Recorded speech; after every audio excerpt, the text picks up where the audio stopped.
Assalamualaikum warahmatullahi wabarakatuh. Selamat pagi Ibu Panca dan juga teman-teman. Pada hari ini kita akan berdiskusi mengenai kaidah penggunaan bahasa Indonesia dalam penulisan karya ilmiah. Kami dari kelompok 8 yang beranggotakan saya, Anissa Islamiyah, Fikih Ramadan Pratama, Angela Dita Rizky, Diah Ayu, dan juga Mizana Farah akan menyampaikan materi pada pertemuan kali ini. Next.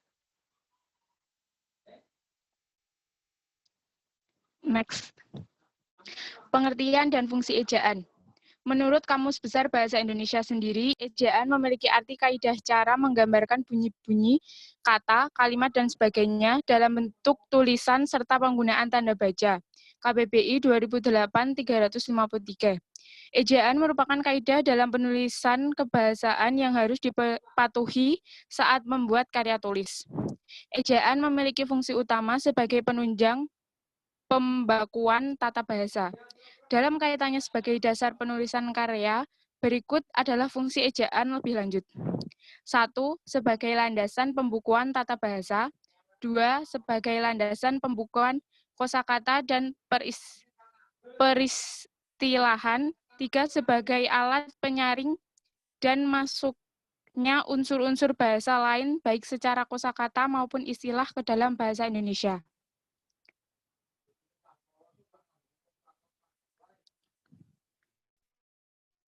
Untuk selanjutnya, pedoman penggunaan huruf dan ejaan akan disampaikan oleh Fikih Ramadan Pratama. Kepada Saudara Fikih, saya persilahkan. Baik, saya ingin melanjutkan materi tentang pedoman penggunaan huruf dan ejaan. Ada beberapa poin yang akan dicantumkan. Poin yang pertama, penggunaan abjad. Dan poin kedua yaitu huruf vokal, di mana untuk huruf vokal sendiri, pasti untuk kita semua pasti sudah mengetahui dari waktu kita SD sampai sekarang, yaitu di huruf abjad yang berjumlah 26 terdapat huruf vokal yang berjumlah 5, yaitu A, I, U, E, O, atau di sini A, E, I, O, dan U. Di mana untuk peletakannya ada di posisi awal, tengah, dan akhir pada setiap kata, seperti di foto bisa dilihat. Lalu untuk poin yang ketiga yaitu huruf konsonan. Untuk huruf konsonan sendiri yaitu huruf-huruf yang berada di huruf abjad selain dari huruf vokal sendiri atau selain dari huruf A, I, U, E, O. Semisal B, C, M, N, dan lain sebagainya. Kemudian yang poin keempat, huruf diftong. Di mana untuk contoh di sini huruf diftong yaitu ada dua huruf vokal yang dijadikan satu. Semisal untuk contoh ada AI, AU, EI, dan OI. Untuk contoh-contoh katanya sendiri juga ada di foto. Semisal di posisi awal ada di kata autodidak, posisi tengah di kata taufik, kemudian posisi akhir ada di kata harimau. Kemudian untuk poin yang kelima atau gabungan huruf. Gabungan huruf di sini terdiri dari huruf konsonan atau dua huruf konsonan yang dijadikan satu. Semisal contoh KH, untuk di posisi awal ada khusus, untuk di posisi tengah ada kata akhir, dan posisi akhir kalimat ada contoh tarikh. Kemudian untuk poin ke-6, penggunaan huruf kapital. Di sini huruf kapital dipakai sebagai huruf pertama awal kalimat. Misalnya, saya akan pergi ke Bandung. Huruf kapitalnya ada di huruf S di kata saya. Kemudian huruf kapital dipakai sebagai unsur pertama nama orang. Misal contoh Rudolf Diesel, di mana huruf R dan D diperbesar. Kemudian ada huruf kapital pada awal kalimat dalam petikan langsung. Semisal ayah menasehatiku jangan malas belajar. Untuk kata J di dalam kalimat yang diberikan petik diberi huruf kapital. Kemudian yang D ada huruf kapital sebagai huruf pertama nama ganti agama. Semisal contoh Islam atau Weda, di mana huruf I dan W-nya itu diberikan huruf kapital. Kemudian E, huruf kapital sebagai huruf pertama nama bangsa, suku bangsa, dan bahasa. Semisal contoh bangsa Indonesia. Untuk B-nya sendiri tidak perlu huruf kapital, tapi untuk I sebagai nama negara atau nama bangsa diberikan huruf kapital. Kemudian yang F, huruf kapital dipakai sebagai huruf pertama nama tahun, hari bulan, dan hari besar. Semisal tahun Hijriah. Untuk tahun T-nya sendiri tidak perlu besar, tapi untuk H-nya atau hari Senin untuk S-nya perlu diberikan huruf kapital. Kemudian huruf kapital sebagai unsur singkatan gelar, pangkat, dan sapaan. Misalnya SH untuk sarjana hukum, SPD sarjana pendidikan. Jadi untuk S dan H-nya atau S dan P harus diberikan huruf kapital. Nah, poin yang ketujuh yaitu penggunaan huruf miring. Untuk yang pertama dipakai untuk menuliskan judul buku, nama majalah, atau nama surat kabar yang dikutip dalam tulisan termasuk daftar pustaka. Misalnya, saya sudah membaca buku Salah Asuhan, di mana kata salah asuhan harus diberikan huruf miring. Kemudian B, huruf miring dipakai untuk menegaskan atau mengkhususkan huruf, bagian kata-kata atau kelompok kata dalam kalimat. Misalnya, dia tidak diantar, tetapi mengantar. Untuk kata diantar dan mengantar harus diberikan huruf miring karena itu termasuk kata yang dikhususkan. Kemudian ada lagi untuk huruf miring dipakai untuk menuliskan kata atau ungkapan dalam bahasa daerah atau bahasa asing. Misal, upacara Peusejuk itu kan bukan bahasa Indonesia atau itu termasuk bahasa asing. Dalam arti kata tersebut yaitu tepung tawar, jadi perlu diberikan huruf miring juga. Lalu untuk penggunaan huruf tebal. Huruf tebal dipakai untuk menegaskan bagian tulisan yang sudah ditulis huruf miring. Semisal huruf DH seperti pada kata Ramadan. Jadi di kata Ramadan untuk DH-nya itu diberikan penebalan kata atau penebalan huruf. Jadi semisal kalau di Word ya pasti kita tahu di bold gitu ya. Nah, huruf yang kedua, huruf tebal dapat dipakai untuk menegaskan bagian-bagian karangan, seperti judul buku, bab, atau subbab. Mungkin kalau kita pasti juga sudah tahu, kalau semisal membuat makalah atau semisal membacanya atau membuat artikel dan lain sebagainya, untuk subbab, bab, semisal latar belakang dan masalah di setiap artikel, pastikan itu diberikan penebalan, seperti itu. Kemudian penulisan kata yang tepat selanjutnya akan dilanjutkan oleh teman saya, Angela. Silakan. Selanjutnya ada penulisan kata yang tepat. Yang pertama ada kata dasar. Contohnya, ibu percaya bahwa engkau tahu. Dan kantor pajak penuh sesak. Kata dasar ini adalah kata yang menjadi dasar bentukan kata yang lebih besar. Kata yang berupa kata dasar ditulis sebagai satu kesatuan. Selanjutnya ada kata turunan. Kata turunan yang pertama ada imbuhan, yang berarti awalan, sisipan, atau akhiran.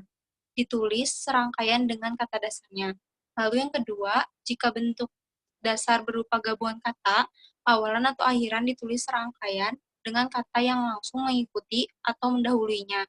Contohnya, garis bawahi dan sebarluaskan.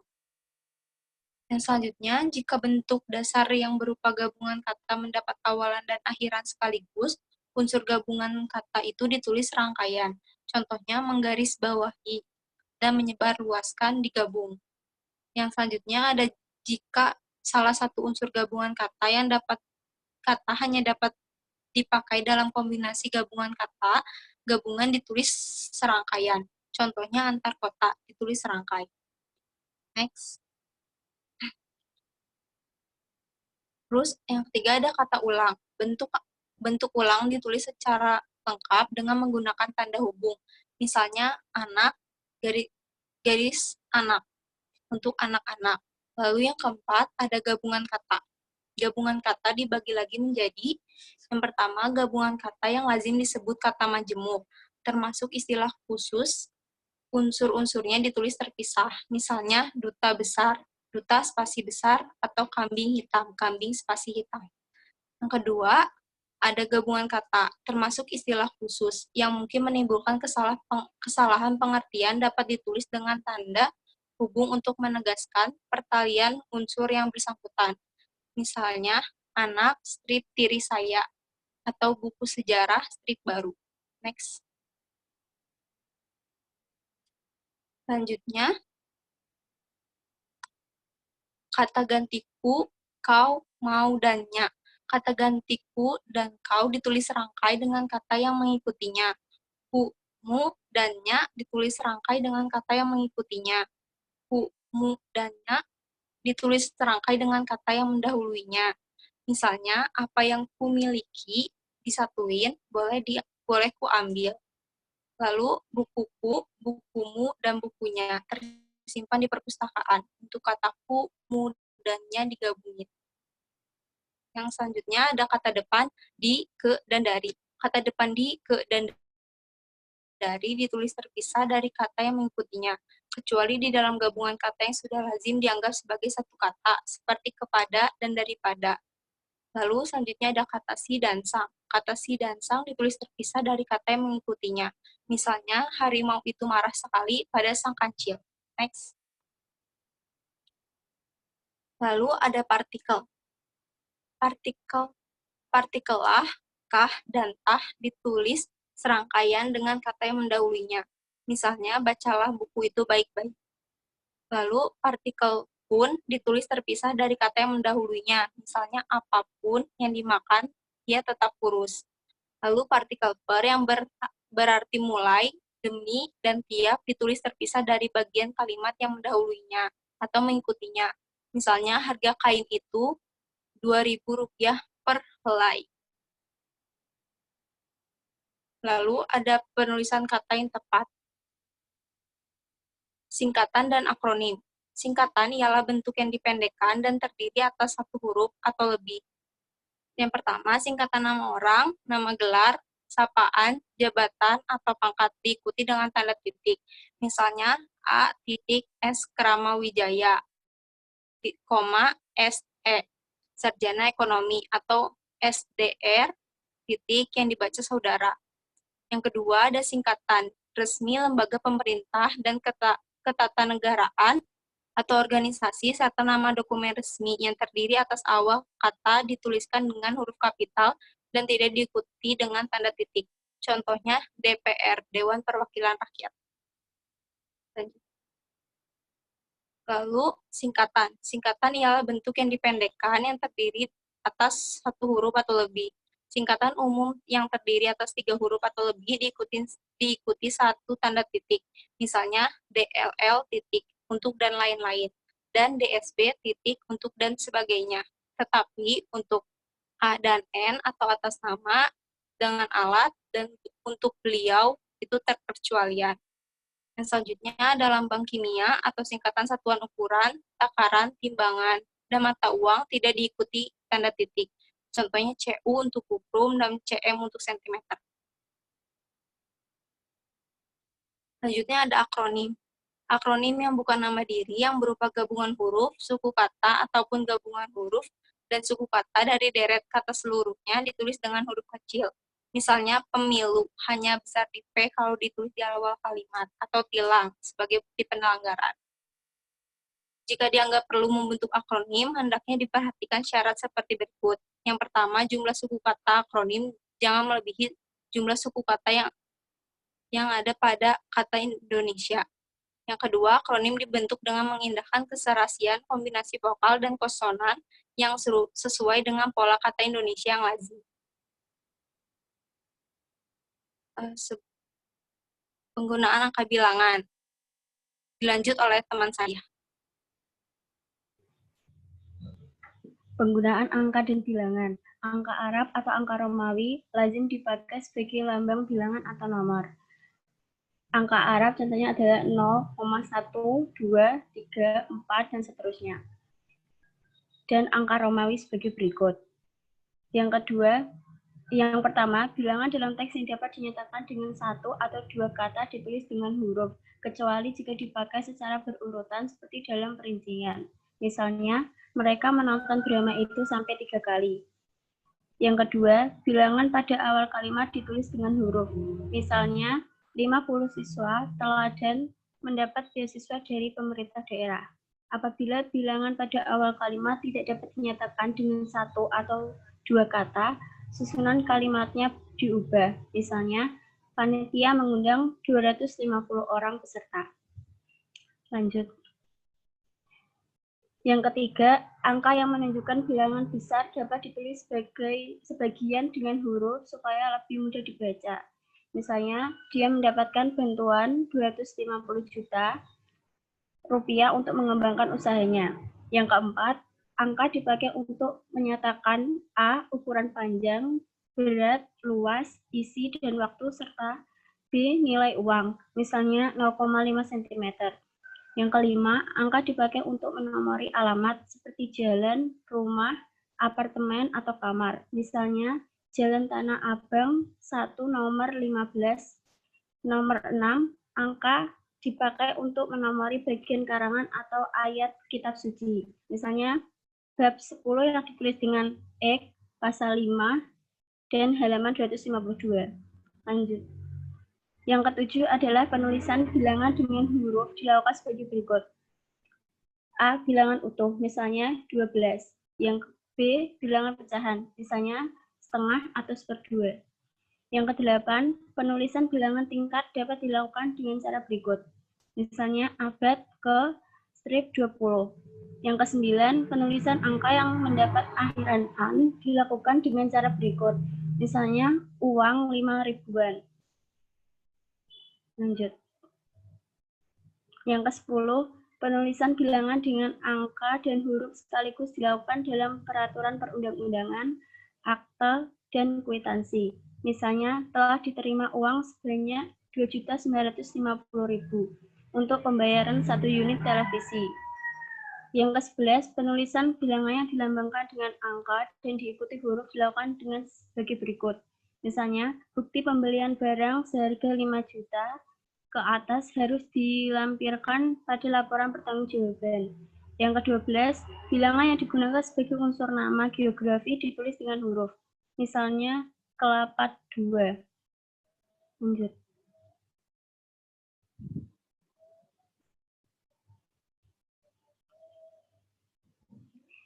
Penggunaan tanda baca yang tepat akan diteruskan teman saya.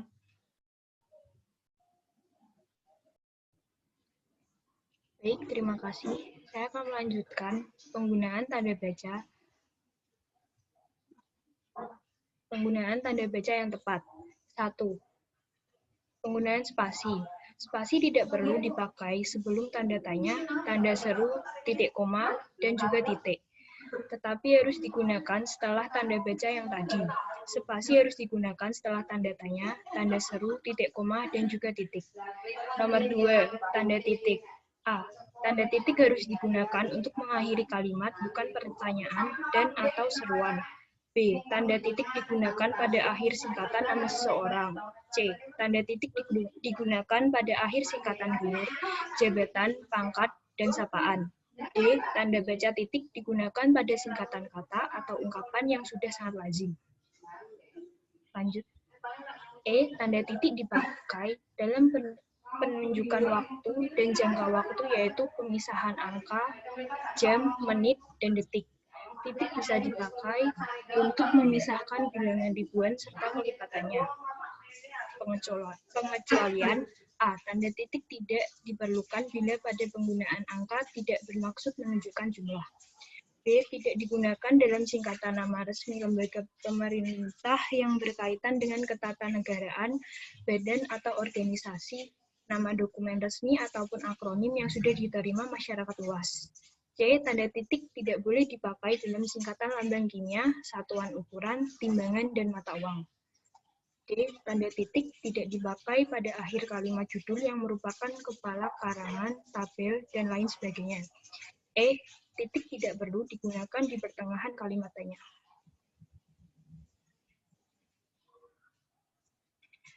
Yang ketiga, penggunaan tanda baca koma. Tanda koma digunakan di antara unsur-unsur dalam suatu pemerincian atau pembilangan. B. Tanda koma digunakan untuk memisahkan kalimat setara satu dengan kalimat setara berikutnya. Biasanya didahului oleh kata seperti tetapi dan melainkan. C. Tanda koma digunakan untuk memisahkan anak kalimat dengan induk kalimat apabila anak kalimat tersebut mendahului induk kalimatnya. D. Tanda koma bisa digunakan di belakang kata atau ungkapan penghubung antara kalimat yang terdapat pada awal kalimat. E. Tanda koma digunakan di belakang kata-kata seperti oh, ya, wah, aduh, kasihan yang terdapat pada awal kalimat. Tanda koma digunakan di belakang kata-kata seperti oh ya wah, aduh kasihan yang terletak pada awal kalimat. Tanda koma digunakan untuk memisahkan petikan langsung dari bagian lain dalam kalimat. Tanda koma digunakan di antara 1. Nama dan alamat, 2. Bagian-bagian alamat, 3. Tempat dan tanggal, dan 4. Nama tempat dan wilayah atau negeri yang ditulis berurutan. Tanda koma digunakan untuk memisahkan bagian nama yang dibalik susunannya dalam daftar pustaka. Tanda koma digunakan di antara bagian-bagian dalam catatan kaki. Tanda koma digunakan di antara nama orang dan gelar akademik yang mengikutinya untuk membedakannya dari singkatan nama diri, keluarga, atau marga. Tanda koma digunakan di muka angka persepuluhan atau di antara rupiah dan sen yang dinyatakan dengan angka. Tanda koma digunakan untuk mengapit keterangan tambahan yang sifatnya tidak membatasi. Tanda koma digunakan untuk menghindari salah baca di belakang keterangan yang terdapat pada awal kalimat. Tanda koma tidak digunakan untuk memisahkan petikan langsung dari bagian lain yang mengiringinya dalam kalimat jika petikan langsung itu berakhir dengan tanda tanya atau tanda seru. Yang keempat, ada penggunaan tanda baca titik koma. Digunakan untuk memisahkan bagian-bagian kalimat sejenis dan setara. B. Digunakan untuk memisahkan kalimat setara di dalam suatu kalimat majemuk seperti pengganti kata penghubung. Lanjut. Nomor 5, penggunaan tanda titik 2. Berikut adalah aturan dalam penggunaan tanda titik 2. Yang A, digunakan di akhir suatu pernyataan lengkap apabila diikuti rangkaian atau pemberian. B, dipakai setelah kata atau ungkapan yang memerlukan pemberian. C, dipakai dalam teks drama sesudah kata yang menunjukkan pelaku dalam percakapan. D, dipakai di antara jilid dan halaman, antara bab dan ayat kitab suci, atau antara judul dan anak judul. E, digunakan untuk menandakan nisbah atau angka banding. Yang keenam, ada tanda hubung. Digunakan untuk menyambung unsur kata ulang. B, digunakan untuk menyambung huruf kata yang dieja satu persatu dan bagian-bagian tanggal. Yang keenam, ada tanda hubung. Dipakai untuk memperjelas hubungan bagian ungkapan. Digunakan untuk merangkai A, se dengan kata berikutnya yang dimulai dengan huruf kapital. B, ke dengan angka. C, angka dengan an. D, singkatan berhuruf kapital dengan imbuhan atau kata. Dan E, nama jabatan lengkap. Digunakan untuk merangkai unsur bahasa Indonesia dengan unsur bahasa asing. Digunakan untuk menyambung suku-suku kata dasar yang terpisah dalam pergantian baris. Yang ketujuh, ada tanda pisah. Tanda pisah digunakan untuk membatasi penyisipan kata atau kalimat yang merupakan penjelasan khusus di luar bangun kalimat. Yang kedua, tanda pisah menegaskan adanya posisi atau keterangan lain sehingga kalimat menjadi lebih jelas. Selanjutnya, tanda pisah dipakai di antara dua bilangan atau tanggal yang berarti sampai dengan, dan bisa juga dipakai di antara dua nama kota yang berarti ke atau sampai. Yang kedua, tanda pisah tidak dipakai bersama kata dari dan antara atau bersama tanda kurang. Yang ke-8, ada penggunaan tanda baca elipsis. Tanda elipsis digunakan pada kalimat yang terputus, misalnya untuk menuliskan naskah drama. Tanda elipsis menunjukkan bahwa pada sebuah kalimat atau naskah ada bagian menghilang atau sengaja dihilangkan, misalnya dalam kutipan langsung. Ke-9, tanda tanya. A, tanda tanya hanya dipakai untuk mengakhiri kalimat tanya. B, tanda tanya digunakan di dalam tanda kurung untuk menyatakan bagian kalimat berita yang disingkat atau yang kurang dapat dibuktikan kebenarannya. 10, tanda seru. Penggunaan tanda seru ini dipakai setelah ungkapan atau pernyataan yang berupa seruan atau perintah yang menggambarkan kesungguhan, ketidakpercayaan, atau emosi yang kuat. Ke-11, tanda kurung. Tanda kurung dipakai untuk mengapit keterangan atau penjelasan. serta tanda kurung dipakai untuk mengapit keterangan atau penjelasan yang bukan bagian integral pokok pembicaraan. Kegunaannya sama seperti tanda pisah. C. Tanda kurung dipakai untuk mengapit huruf atau kata yang kehadirannya di dalam teks dapat dihilangkan. D. Tanda kurung digunakan untuk mengapit angka atau huruf yang merinci satu urutan keterangan. 12. Ada penggunaan tanda baca kurung siku. A. Tanda kurung siku digunakan untuk mengapit huruf, kata, atau kelompok kata sebagai sebuah koreksi tambahan pada kalimat atau bagian kalimat yang ditulis orang lain. Lanjut. Tanda kurung siku mengapit keterangan dalam kalimat penjelas yang berada dalam tanda kurung. Yang ke-13 adalah tanda petik. A. Tanda petik digunakan untuk mengapit sebuah petikan langsung yang berasal dari pembicaraan dan naskah atau bahan tertulis lain. B. Tanda petik digunakan untuk mengapit judul syair, karangan, atau bab judul dalam sebuah kalimat. C. Tanda petik dipakai untuk mengapit istilah ilmiah yang kurang dikenal atau kata yang mempunyai arti khusus. D. Tanda petik penutup mengikuti tanda baca yang mengakhiri petikan langsung. E. Tanda baca penutup kalimat atau bagian kalimat ditempatkan di belakang tanda petik yang mengapit kata maupun ungkapan yang dipakai dengan arti khusus pada ujung kalimat atau bagian kalimat. Ke-14 ada penggunaan tanda baca petik tunggal. A. Penggunaan tanda baca petik tunggal adalah untuk mengapit petikan yang berada di dalam sebuah petikan. B. Tanda petik 2 mengapit makna, terjemahan, atau penjelasan kata atau ungkapan asing. 15. Tanda garis miring. Tanda garis miring digunakan di dalam penulisan nomor surat, nomor pada alamat, dan penandaan masa 1 tahun yang terbagi dalam 2 tahun takwim. B. Tanda garis miring digunakan sebagai pengganti kata tiap, per, atau sebagai tanda bagi dalam pecahan dan juga rumus matematika. C. Tanda garis miring sebaiknya tidak digunakan untuk mengganti kata atau. Ke-16 ada tanda penyingkat atau apostrof. Tanda penyingkat digunakan untuk menunjukkan penghilangan bagian kata atau angka tahun tertentu. Terima kasih, saya kembalikan ke moderator.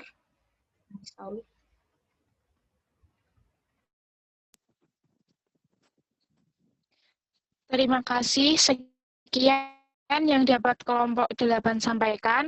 Untuk berikutnya silakan teman-teman berdiskusi secara aktif di kolom diskusi. Atas kurang dan lebihnya mohon maaf. Wassalamualaikum warahmatullahi wabarakatuh.